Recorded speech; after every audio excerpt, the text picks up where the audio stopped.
Welcome back. The men's and women's track and field team at Liberty University has a reputation of winning, and they recently shared some tips with youngsters in Mexico.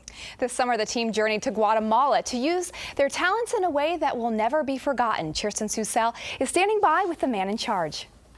Thanks, guys. Joining me today are a couple of Liberty track and field players. Assistant coach Lance Bingham, Riley Brandon, thanks so much for joining me today. So, Coach, you guys recently took a trip to Guatemala for a missions trip. Tell me a little bit about that. It was a great opportunity to go down to Guatemala, and it's kind of a twofold mission to have a track camp there in the city of Guatemala, and then we were able to do some work in the Mayan village, so some outreach work as well, and helping the village out there. You did some track work though as well. You did some coaching in some camps, I believe. Yeah, like you said, we went to the Mayan village. We helped build a church, but then the majority of our time was spent doing a track camp in Guatemala City at the national arena, would you call it, stadium. And so we had that open up to the public, coaches, kids, any ages. We even had some adults, and we came in to offer free services to teach them track and any knowledge they can gain for that, but also to use that as a ministry to share the gospel.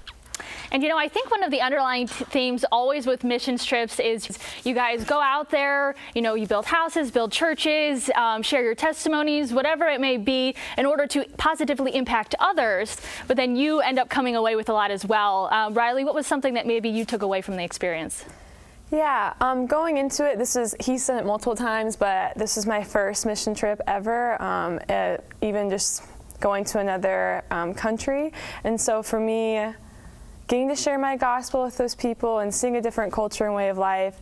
But I think the biggest thing was I've been doing track for 10 years, and it's been a part of my life daily.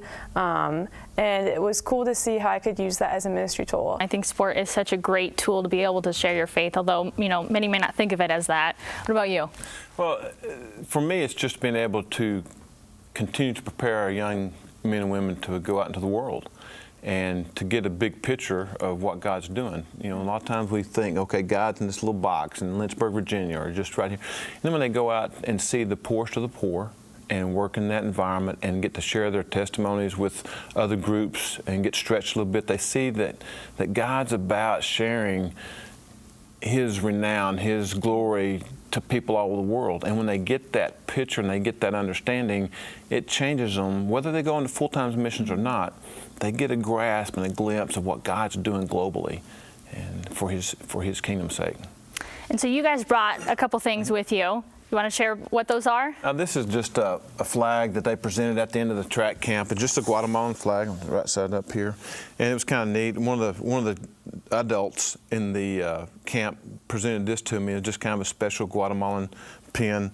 But this is their Guatemala flag, and they have that multiple places. Mm-hmm. This is really neat. This is a blanket when we're in the Mayan village. Wow. That's handmade. Wow. And they have the ladies that they'll go about 2 inches on half of this or less, maybe 1.5 inches a day, work on it for about 6 to 8 hours.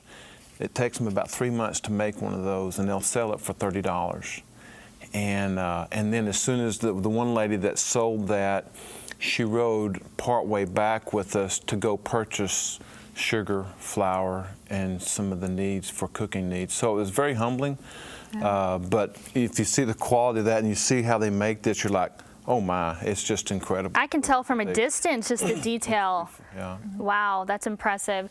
And so just real fast, there was quite a few of your athletes that were able to share their testimony. You touched on it a little bit, but how was that experience to be able to share your faith? Mm-hmm. Well, I've gotten to share the gospel before, and that wasn't new, but I think the biggest difference was the language barrier. I think of all the athletes, I struggled the most. Some of our athletes were fluent in Spanish, other ones picked up on it quickly, and then there was me, and I was just like, hola. That's all I have. So it was, for a few days, it was a struggle. I was just kind of felt like I was at a standstill, and I really had to let God work in my heart and know that He is the power of the gospel, not my words. And we always hear the saying, actions speak louder than words. And I know that's true, but it was hard at first, but then the Lord showed me it's not my power or how eloquently I can speak, but it's His. And so I think just spending time with those girls and showing that I cared to help them improve their high jump skills, that spoke the gospel. Finding ways to make an impact and connect even though you had that language barrier. Coach Bingham, Riley, thanks so much for joining me.